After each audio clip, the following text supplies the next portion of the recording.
Magandang umaga po sa lahat, mga kasenyor, mga kasaka.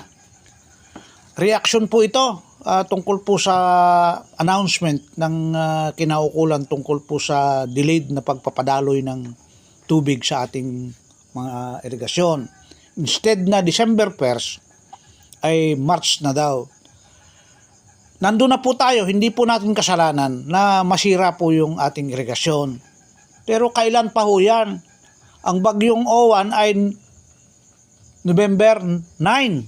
Ano po ang petsa natin ngayon? Kung meron po kayong balakin, sana, na magre-repair, dapat pina-announce nyo po ng mas maaga. Katulad po niyan, may mga membro po tayo na nag-apararo na ng 2 hektarya, 1 hektarya. What is 1 hectare to a farmer?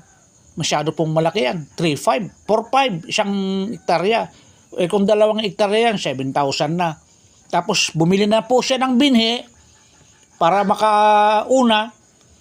Hindi na ho siya naghantay ng bigay na binhi. Sumubo na si Juan de la Cruz, sumubo na si Pedro. Gumastos na ng todo-todo, tapos mag-a-announce po tayo ngayon. Sayang naman po yung pinuhunan ni magsasaka na galing po sa 5-6, galing sa Mumbai. Kawawa naman po itong ating mga membro. Dapat po nabibigyan natin kaagad ng karampatang solusyon ang mga problema na hindi po masubo yung ating mga membro. Initially, ang announcement po ng pagpapadaloy ng tubig sa ating mga sakahan ay December 1st. Kailan pa po yun? Matagal na, kaya nakatanim na sa isipan ng ating mga membro na December 1st. Alam mo naman si Pinoy, maagap, malayo pa yung petsa, ay nagpe-prepare na. Kaya ayan, nasubo po si Juan de la Cruz.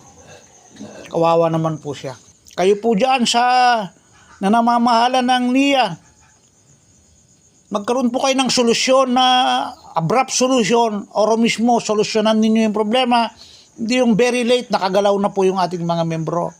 Wala pong naninisi. Lahat po ng problema ay nagagawa ng paraan para hindi po tayo masubo sa mas malaking gastusin. Yun lamang po, huwag po kayong magagalit. Thank you.